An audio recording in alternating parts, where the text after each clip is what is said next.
জাতীয় রাজনীতিতে শেখ হাসিনার গুরুত্ব কোনো অবস্থাতেই গুরুত্বহীন করা যাচ্ছে না। তিনি দেশের ভিতরে নেই, দিল্লিতে আছেন। মাঝে মাঝে আমরা তার শব্দ শুনি, আওয়াজ শুনি, কিন্তু গত 17 মাসে তার চেহারা সুরত আমরা একবারও দেখিনি, যেটাকে ফিজিক্যাল অ্যাপিয়ারেন্স বলা হয়। আবার তার যে শব্দ বা কথাগুলো, এগুলো নিয়ে নানা রকম বিতর্ক আছে। কেউ বলেন এগুলো আর্টিফিশিয়াল ইন্টেলিজেন্স বা এআই দিয়ে, প্রযুক্তি দিয়ে তৈরি। এবং আপনারা জানেন যে টেকনোলজি এখন এমন পর্যায়ে চলে এসেছে, আপনি যদি চান আমার কণ্ঠটি নকল করে হুবহু আমার যে কোনো বক্তব্য, মানে আমি যা বলতে চাই এরকম তৈরি করবেন। Yes, you can do it. Ultimately 100% accuracy আসবে কেবলমাত্র যদি আপনি এটাকে পরীক্ষা করেন, তখন ধরা পড়বে এটা এআই নির্মিত। কিন্তু সাধারণভাবে আপনি 1% আপনি এদিক ওদিক পাবেন না। এমন সব প্রযুক্তি চলে এসছে, যেমন ধরুন গোলাম মাওলা রনি কেমন মানুষ, আপনি একটু চ্যাট জিপিটিকে জিজ্ঞাসা করে দেখেন সে কি বলে। আপনি একটু জিজ্ঞাসা করেন যে গোলাম মাওলা রনির ব্যক্তিগত জীবন কেমন, তার ছেলে মেয়ে কেমন। ইভেন আমি এ যাবৎকালে যত লেখাগুলো লিখেছি, অলমোস্ট 50 লক্ষ ওয়ার্ড 2009 থেকে এ পর্যন্ত লিখেছি, যেগুলো জাতীয় দৈনিকে প্রকাশিত হয়েছে, এবং এগুলো সবই বই আকারে প্রকাশিত হয়েছে। এরকম একটা সিঙ্গেল লেখা আপনি হয়তো শিরোনাম দিয়ে সেই চ্যাট জিপিটিকে বলেন এটা বের করে দাও, সে আপনাকে বের করে দেবে। আমি গোলাম মাওলা রনি কি ভাবছেন আজকে, আজকের দিনে আমি কি ভাবছি, আপনি জিজ্ঞেস করে দেখেন চ্যাট জিপিটিকে, সে কি বলে দেয়। আপনি বলেন যে তার একটা বক্তব্য শুনতে চাই, আপনি আমার ভাষা দিয়ে বলেন যে গোলাম মোল্লা রনির কণ্ঠে শেক্সপিয়ারের একটা কবিতা শুনতে চাই।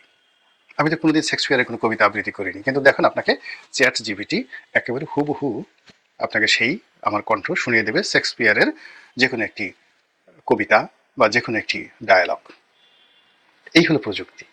তো সেই প্রযুক্তি দিয়ে শেখ হাসিনার বক্তব্য এবং শেখ হাসিনা যেটা চিন্তা করেন, যেটা কল্পনা করেন, অথবা শেখ হাসিনার কণ্ঠ দিয়ে যে ধরনের বক্তব্য আসতে পারে বলে সাধারণ মানুষ বিশ্বাস করে, ঠিক হুবহু চ্যাট জিপিটি দিয়ে ঠিক সেই ধরনের একটি বক্তব্য তৈরি করা সম্ভব। ফলে যারা প্রযুক্তি নির্ভর তারা বলছেন যে শেখ হাসিনার বক্তব্যগুলো এআই নির্ভর, কাজে তার ফিজিক্যাল অ্যাপিয়ারেন্স ছাড়া আমরা বিশ্বাস করবো না যে তিনি সুস্থ আছেন, স্বাভাবিক আছেন, ভালো আছেন। এটা গেল এক। কিন্তু শেখ হাসিনা নিজে বললেন, কিংবা তার যারা লোকজন রয়েছেন তারা চ্যাট জিপিটি দিয়ে বা এআই প্রযুক্তি ব্যবহার করে তার কণ্ঠটিকে দিয়ে যে রাজনীতি করছেন, what ever maybe, does not matter, নিজে বলুন বা এআই দিয়ে তৈরি করুন, কিন্তু এই কথাগুলো পুরো বাংলাদেশকে তোল পার করে ছাড়ছে।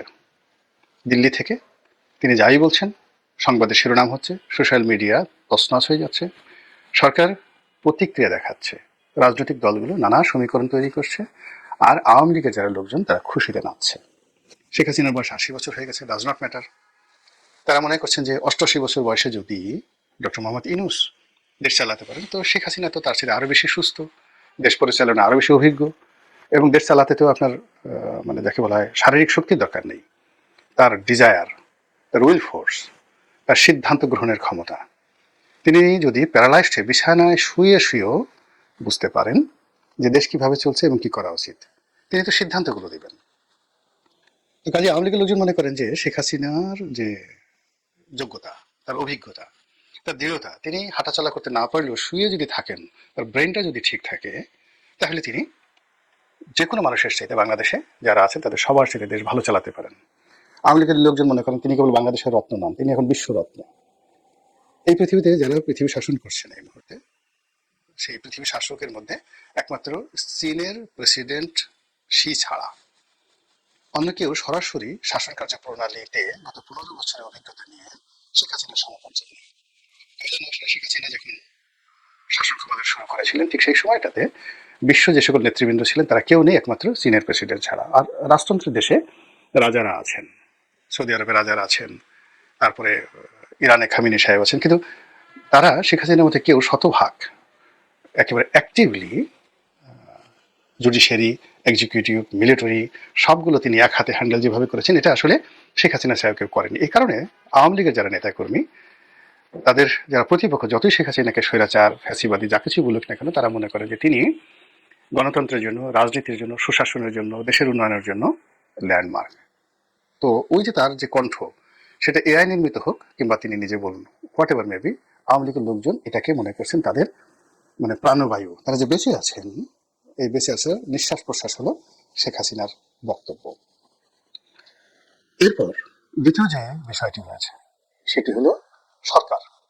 এখন যারা আছেন কিংবা আন্দোলনের যারা কর্তা ব্যক্তি, তাদের জন্য এই শেখ হাসিনার যে কণ্ঠস্বর, এটাই এখন তাদের জন্য একটা বিরাট যন্ত্রণা। শেখ হাসিনার কণ্ঠস্বর শোনার চাইতে অনেকে গলায় দড়ি দিয়ে মরার জন্য রেডি।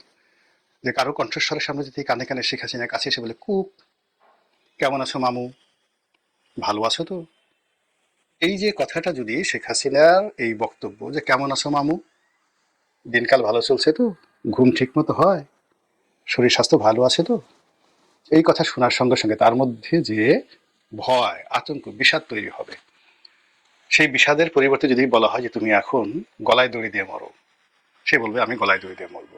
তো বোঝার চেষ্টা করুন যে শেখ হাসিনা যারা প্রতিপক্ষ, তাদের কাছে তিনি এখনো পর্যন্ত কতটা ভয়ঙ্কর রূপে আছেন। আর এই কারণে এই যে নির্বাচনের পূর্বক্ষণ, যখন নির্বাচনের জন্য মাত্র 10 দিন সময় আছে, সেই 10 দিন পরে কি হবে, তারেক রহমান সাহেব প্রধানমন্ত্রী হবেন অথবা ডক্টর শফিক প্রধানমন্ত্রী হবেন, সব মানুষ আওয়ামী লীগকে ভুলে যাবে, শেখ হাসিনাকে ভুলে যাবে। কিন্তু সেটা হচ্ছে না। সবাই বলার চেষ্টা করছে যে শেখ হাসিনার সমর্থন নিয়ে তারেক রহমান সাহেব দেশে এসেছেন, তার সাথে তার কথা হয়েছে, ভারত তারেক রহমান সাহেব বিএনপির মধ্যে আর আওয়ামী লীগের মধ্যে একটা সমঝোতা করে দিয়েছেন, কাজেই শেখ হাসিনা বা আওয়ামী লীগকে যদি সমালোচনা করতে হয় তারেক রহমান সাহেবকে করতে হবে। বিএনপির লোকজন বলার চেষ্টা করছেন যে আরে এটা কি ধরনের কথা, জামাতে তো দিল্লির সাথে যোগাযোগ করছে। রাষ্ট্রদূত পর্যায়ের যারা কর্মকর্তা, তারা কি গিয়ে এই জামাতের আমিরের সঙ্গে দিল্লিতে লন্ডনে দেখা করেননি? বাংলাদেশে কি তাদের মধ্যে একাধিক বৈঠক হয়নি? এগুলো পত্রপত্রিকায় এসেছে। কাজে তাদের সঙ্গে যদি শেখ হাসিনার একটা সংযোগ হয়, যোগাযোগ হয়, তাহলে অস্বাভাবিক কি? সবাই তো সেই কাজগুলো করছে। আর অন্যদিকে কথাবার্তা যত সরকার শুনছে, ডক্টর মোহাম্মদ ইউনূসের সরকার, তাদের তত পালপিটেশন, মানে আমরা যেটাকে পালস বলি, মানে এই যে হাতের যে পালস, সেই পালসকে আঞ্চলিক ভাষায় আমরা বলি পালপিটেশন। পালপিটেশন গরম হয়ে গেছে। তো যখনই শেখ হাসিনার কথা বলা হয়, পালপিটেশন গরম হয়ে যায়। এবং আপনি দেখেন, খালি যদি সুযোগ পায়, ঢাকার শহরে 1 ঘন্টা মানে সবার গলায় একটা করে ঢোল থাকবে, আর প্রতিটি পাড়া মহল্লায় সেই ঢোল তারা পিটাবে 10 জন করে লোক, আর খালি বলবে শেখ হাসিনা, শেখ হাসিনা, শেখ হাসিনা। আপনি দেখবেন যে পালপিটেশন কাকে বলে। হাসপাতাল ভরে গেছে। হৃদরোগ ইনস্টিটিউট যেটা আছে, ওই হৃদরোগ ইনস্টিটিউটের সামনে যার দাঁড়ানোর জন্য একটা টিকিট যদি কেউ ওই সময় বিক্রি করে, দেখা যাবে এক একটা টিকিট 1 লাখ 2 লাখ টাকা করে বিক্রি হবে, খালি একটু দাঁড়িয়ে তার হার্টবিটটা চেক করবে এসে, এরকম লোকের সংখ্যা বেড়ে যাবে অনেক। খালি 1 ঘন্টা যদি সময় দেওয়া হয়, শেখ হাসিনা আর একটা করে ঢোলে বাড়ি দেবে জোরে, জয় হোক শেখ হাসিনা, এই একটা, আর কিছু না, জয় শেখ হাসিনা, জয় শেখ হাসিনা, আর একটা করে ঢোলের বাড়ি, তছনছ হয়ে যাবে। তো এর কারণে কি হচ্ছে, এই যে নির্বাচনের মাত্র 10 দিন আছে, সবকিছু সেটেল হচ্ছে, হওয়ার পরে তারপরও শেখ হাসিনাকে নিয়ে আলোচনা থামানো যাচ্ছে না। তিনি কি পালিয়ে গেছেন?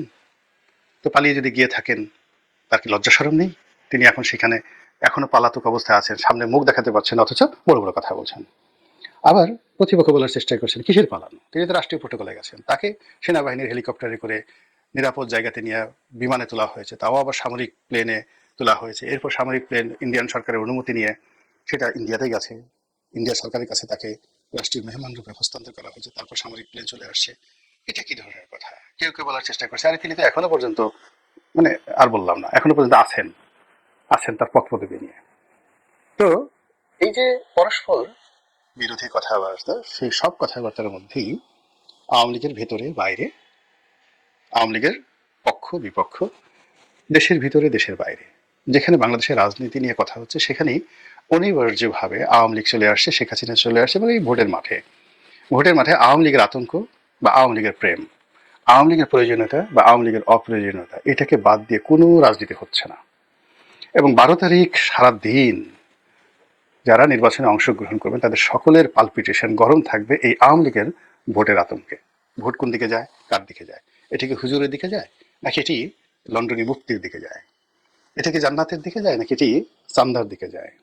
এই বিষয়গুলো নিয়ে যে আলাপ আলোচনা হচ্ছে পর্দার আড়ালে, সেটাই দেখবেন যে আগামী রাজনীতি